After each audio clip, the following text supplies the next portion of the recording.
আনন্দনগর গ্রাম দেখতে যেমন সুন্দর তেমন গ্রামের মানুষজনও সবাই খুব মিলেমিশে থাকে।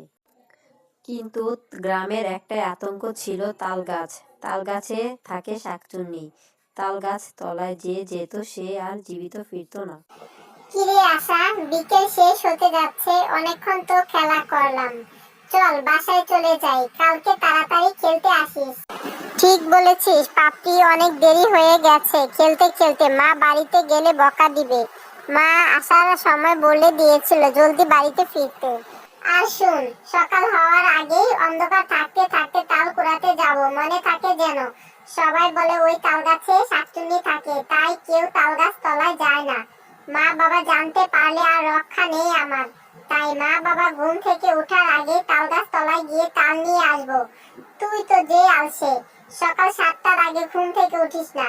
তাই তোকে আমি ডাক দিব, তোর জানালা খোলা রাখিস। ঠিক আছে, দেখিস তুই ডাক দেয়া মাত্রই আমি জেগে উঠবো। আমারও তাল খেতে অনেক ইচ্ছে করছে। খেলা শেষ করে পাপড়ি বাড়িতে চলে গেল। আশার বাড়ি দূরে হওয়ায় আশা তাড়াতাড়ি হাঁটতে লাগলো। দেরি করে ঘরে ঢোকার কারণে মা বাবা ভাই বড় বড় চোখ করে তাকিয়ে আছে রাগে আশার দিকে। ওই দেখো মা, তোমার গুণহীন মেয়ে নাচতে নাচতে ঢং ঢং করে ঘরে এসেছে। এখন তো কিছু বলবে না, আর আমি সন্ধ্যের পরে ঘরে ঢুকলে কত বকা দেও আমাকে। এই চুপ কর তুই। আমি বান্ধবীদের সাথে খেলতে গেলেই তোর যত সমস্যা।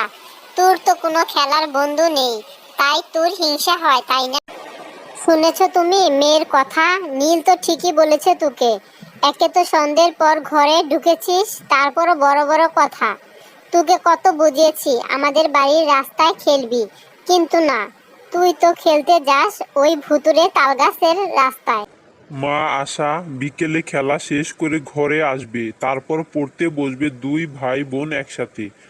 আর তালগাছের শাকচুন্নি কিন্তু খুব ভয়ঙ্কর, মানুষের রক্ত খায়।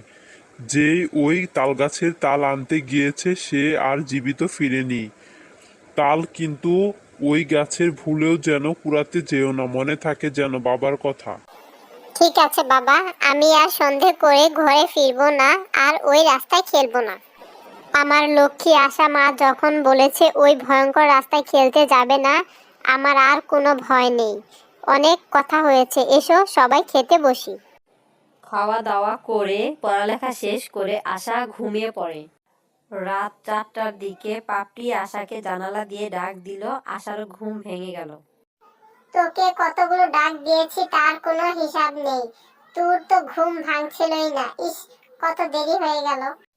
পড়ালেখা শেষ করে একটু দেরিতে শুয়েছি তো, তাই চোখটা একটু বেশি লেগে গিয়েছিল।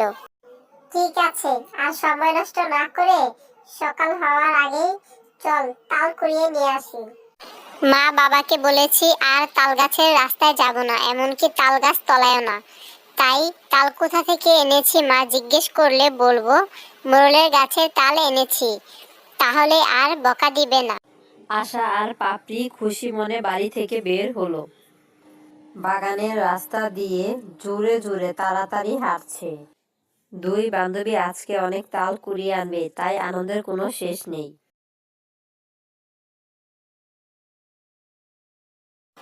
এত রাতে কারা এই রাস্তায়? মনে হচ্ছে আমার তাল গাছের নিচে আসছে। দাঁড়া, দেখাচ্ছি তোদের মজা। আশা আর পাপড়ি অবশেষে তালতলায় আসলো। নিচে অনেক তাল পড়ে আছে। যেই না তাল ধরতে যাবে তখনই সামনে ডাইনি এসে হাজির। ডাইনি বলল, গ্রামের কোনো মানুষ ভয়ে আমার তাল গাছের নিচ দিয়ে যায় পর্যন্ত না। আর দুটো পুচকে মেয়ে, কত বড় সাহস আমার তাল চুরি করতে এসেছিস। তোদের রক্ত খাবো এখনই আমি। হিংস্র কুৎসিত ভয়ঙ্কর শাকচুন্নি দেখে আশা পাপড়ি ভয়ে অজ্ঞান হয়ে গেল। যেই না শাকচুন্নি ওদের মারতে যাবে তখনই ফজরের আজান দিয়ে দিল, তাই শাকচুন্নি আর মারতে পারলো না।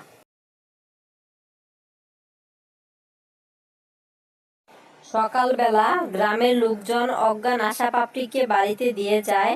ওরা আর কোনোদিন ভুতুরে তালগাছ তলায় যায় না।